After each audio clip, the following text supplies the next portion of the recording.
ആധുനിക കേരളം സൃഷ്ടിക്കുന്നതിൽ പങ്കുവഹിച്ച വേറെ ഏതെങ്കിലും ഗവൺമെന്റ് ഉണ്ടോ? ഇടതുപക്ഷ ഗവൺമെന്റുകൾക്ക്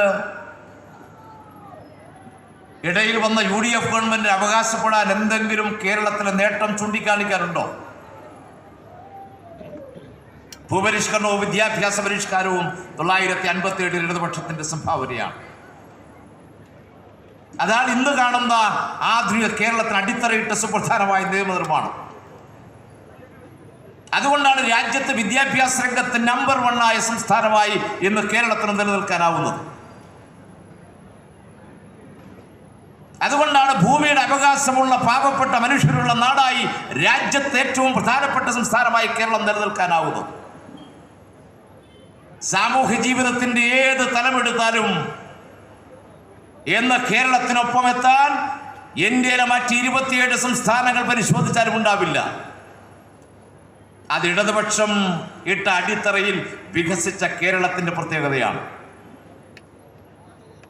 അതിനുശേഷം സഖാവ് നയനാർ മുഖ്യമന്ത്രിയായിരുന്ന സന്ദർഭത്തിൽ പാവപ്പെട്ട മനുഷ്യന് പെൻഷൻ ഏർപ്പെടുത്തി. മാവേലി സ്റ്റോർ എന്ന ആശയം യാഥാർത്ഥ്യമാക്കി. സഖാവ് VS ഗവൺമെന്റ് വന്നതിന് ശേഷം ഈ കേരളം കണ്ട ജനകീയാസൂത്രണവും സാക്ഷരതയും അധികാര വികേന്ദ്രീകരണമല്ല സഖാവിന്റെ നയനാറിന്റെ ഗവൺമെന്റിന്റെ തുടർച്ചയായി ഏറ്റെടുത്തുകൊണ്ട് മുന്നോട്ട് പോയി. ഒന്നാം പിണറായി സർക്കാർ വിദ്യാഭ്യാസ രംഗത്തും ആരോഗ്യരംഗത്തും ഭാവി കേരളത്തിന്റെ വികസനത്തിന് സുപ്രധാനമായ പങ്കുവഹിക്കുന്ന ആർദ്രം മിഷനും വിദ്യാഭ്യാസ സംരക്ഷണ യജ്ഞവും ലൈഫും ഹരിത കേരളം എന്ന സുപ്രധാന പദ്ധതികൾക്ക് നേതൃത്വം കൊടുത്തു. അങ്ങനെ കേരളത്തെ സമാനതകളില്ലാത്ത ഒരു പുതിയ കേരളമാക്കി മാറ്റുന്നതിന് ഇടതുപക്ഷത്തിന്റെ സംഭാവന നമുക്ക് എടുത്തു പറയാൻ ഒന്നിലധികം ഈ കേരളത്തിലുണ്ട്. എന്താണ് UDFന്റെ സ്ഥിതി? ഇന്ന് കേരളത്തിന്റെ പ്രതിപക്ഷ നേതാവ് പറയുന്നത് ഈ കേരളത്തിൽ ഭരണമുണ്ടോ എന്ന് അദ്ദേഹത്തിന് സംശയമാണ്.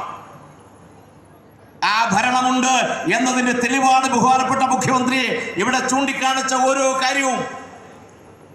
2011 മുതൽ 16 വരെ ഈ കേരളം UDFന്റെ ഭരണത്തിനൊപ്പമായിരുന്നു. ആ ഭരണം തിരിച്ചു വരണമെന്ന് UDF പോലും ആഗ്രഹിക്കുന്നുണ്ടോ? വഴി നടക്കാൻ കഴിയാവുന്ന ഏതെങ്കിലും ഒരു വഴി കേരളത്തിലുണ്ടായിരുന്നോ? കേരളത്തിന്റെ പൊതുമേഖലാ വ്യവസായ സ്ഥാപനങ്ങളെല്ലാം തകർന്ന് തരിപ്പണമായിരുന്നില്ലേ? പവർ കട്ടും ലോഡ് ഷെഡിങ്ങുമുള്ള കേരളമായിരുന്നില്ലേ ആ കാലഘട്ടം നാം കണ്ടത്? 18 മാസം പെൻഷൻ ഇല്ലാത്ത ഒരു കാലം അതായിരുന്നില്ലേ? മലയാളികൾക്ക് ലോകമെങ്ങുമുള്ളവർക്ക് തലയിൽ തുണിയിട്ട് നടക്കേണ്ടുന്ന അഴിമതി നിറഞ്ഞ കെട്ടുകാഴ്ചകളുടെ ഒരു കാലമോ വീണ്ടും ആവർത്തിക്കാൻ അവർ പോലും ആഗ്രഹിക്കുന്നില്ല. അവർ ജനങ്ങൾ ഇടതുപക്ഷ ജനാധിപത്യ മുന്നണിയെ വിശ്വാസം അർപ്പിച്ചു. 2016 91 സീറ്റുകളിലൂടെ ഇടതുപക്ഷ ജനാധിപത്യ മുന്നണി അധികാരത്തിൽ വന്നു. സഖാവ് പിണറായി വിജയൻ കേരളത്തിലെ മുഖ്യമന്ത്രിയായി അദ്ദേഹം ഒരു പ്രസ്താവന നടത്തി. ഈ കേരളത്തെ വീണ്ടെടുക്കാൻ ഒരു നവകേരളം സൃഷ്ടിക്കാൻ നമുക്ക് ഒരുമിച്ച് നീങ്ങാം. UDF ഗവൺമെന്റ് ഉപേക്ഷിച്ചതെല്ലാം യാഥാർത്ഥ്യമാക്കിക്കൊണ്ട് മുന്നോട്ട് പോയില്ലേ? 2011 UDF ഗവൺമെന്റിനെ പറഞ്ഞത് ഈ ദേശീയപാത വേണ്ട. അന്നത്തെ മുഖ്യമന്ത്രി ഉമ്മൻചാണ്ടി തന്നെ പറഞ്ഞു സ്ഥലമെടുക്കുന്നതിന് 15 വർഷം വേണം, പിന്നെ അതിൽ പൂർത്തീകരിക്കാൻ 15 വർഷം, അപ്പൊ 30 വർഷം. അതുകൊണ്ട് ദേശീയപാത വേണ്ട, ഉപേക്ഷിച്ചില്ലേ? ആ നാഷണൽ ഹൈവേ ഓഫീസ് അടച്ചുപൂട്ടിയില്ലേ നിങ്ങൾ?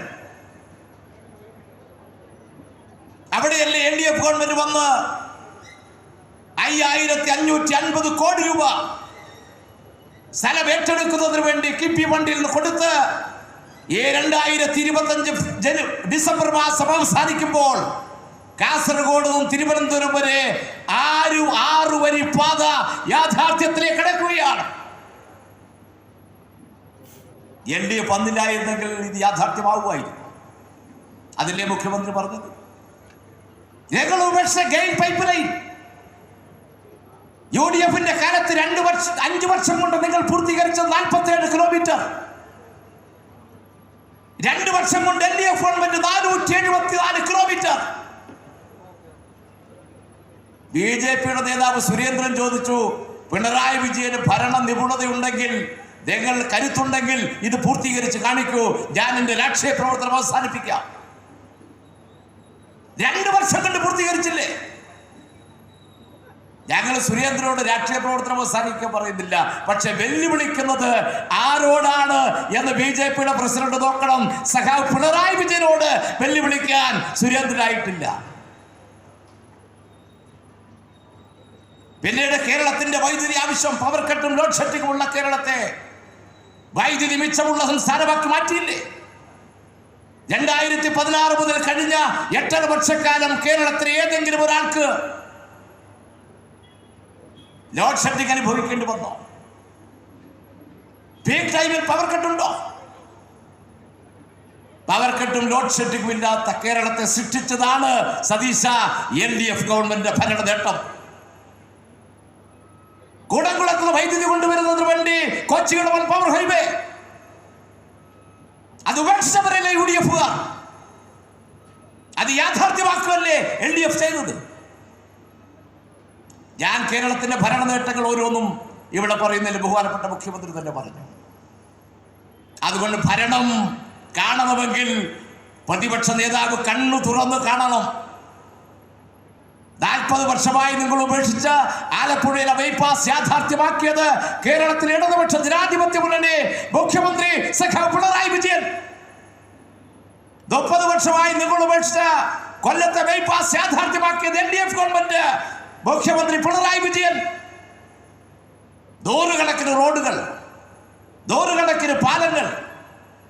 ഈ കേരളം മാധ്യമങ്ങൾ കണ്ണടച്ചാൽ, പ്രതിപക്ഷ നേതാവ് കണ്ണടച്ചാൽ ഇല്ലാതാകുന്നതല്ല കേരളത്തിന്റെ വികസന പെരുമഴ. 2016 കഴിഞ്ഞ് നിങ്ങൾ പ്രതീക്ഷിച്ചത് 5 വർഷം കഴിഞ്ഞാൽ ഇടതുപക്ഷ ഭരണം അവസാനിക്കുമെന്നാണ്. കേരളത്തിന്റെ രാഷ്ട്രീയ ചിത്രം അതാണ്. 5 വർഷം LDF, 5 വർഷം UDF. ആ പ്രതീക്ഷയിൽ മന്ത്രി കുപ്പായം തുന്നി UDF നേതാക്കന്മാർ ഇരുന്നില്ലേ? ഓരോ മന്ത്രിമാർക്കും മന്ദിരങ്ങൾ നിങ്ങൾ തീരുമാനിച്ചില്ലേ? ആ മന്ത്രി ഓഫീസിലെ ജീവനക്കാരെ തീരുമാനിച്ചില്ലേ? കേരളത്തിലെ ജനങ്ങൾ അംഗീകരിച്ചു. വലതുപക്ഷ ദൃശ്യമാധ്യമങ്ങൾ 24 മണിക്കൂറും ഇടതുപക്ഷ വിരുദ്ധ വാർത്തകൾ പ്രസിദ്ധീകരിച്ചില്ലേ? തടയാൻ കഴിഞ്ഞ ഇടതുപക്ഷത്തിന്റെ വിജയം. ഞങ്ങളുടെ ശക്തി കേന്ദ്രമായ കോട്ടയം ജില്ലയിൽ ഏറ്റവും കൂടുതൽ MLA-മാരുള്ള പ്രസ്ഥാനം LDF അല്ലേ? നിങ്ങൾ പ്രചരിപ്പിച്ചതല്ലേ ഞങ്ങളുടെ ശക്തി കേന്ദ്രം കോട്ടയം. അപ്പൊ നിങ്ങൾക്കൊരു കാര്യം മനസ്സിലായി, 26-ലെ തെരഞ്ഞെടുപ്പിലും ഇടതുപക്ഷത്തെ പരാജയപ്പെടുത്താൻ കഴിയില്ല. ഈ വികസനത്തിന്റെ, ഈ ക്ഷേമപ്രവർത്തനത്തിന്റെ, ഈ ജനങ്ങളെ ചേർത്ത് പിടിക്കുന്ന ഇടതുപക്ഷത്തിന്റെ ഭരണശൈലി മുന്നോട്ട് തന്നെ പോകും. അപ്പോഴാണ് 957 സഖ EMS-ന്റെ ഗവൺമെന്റിനെ പിരിച്ചുവിട്ട കാര്യം അവരുടെ ഓർമ്മയിൽ വരുന്നത്. അതിന് എല്ലാ സാമുദായിക ശക്തികളെയും ഒരുമിച്ച് ചേർത്ത് വലതുപക്ഷ മഴവിൽ മഹാസഖ്യം ഉണ്ടാക്കിയതുപോലെ വീണ്ടും ഇടതുപക്ഷത്തെ പരാജയപ്പെടുത്താൻ ഒരു മഴവിൽ മഹാസഖ്യം ഉണ്ടാക്കണം. അതിനുവേണ്ടിയാണ് SDPI-യും ജമാഅത്തെ ഇസ്ലാമിയും അങ്ങനെ എല്ലാ വർഗീയ ശക്തികളെയും ഒരുമിച്ച് ചേർക്കാൻ UDF-ഉം ലീഗും ഒരുമിച്ച് ചേർന്ന് തീരുമാനിക്കുന്നത്. അങ്ങനെ ഭരണം വർഗീയ ശക്തികളുടെ കയ്യിൽ കൊടുക്കാൻ,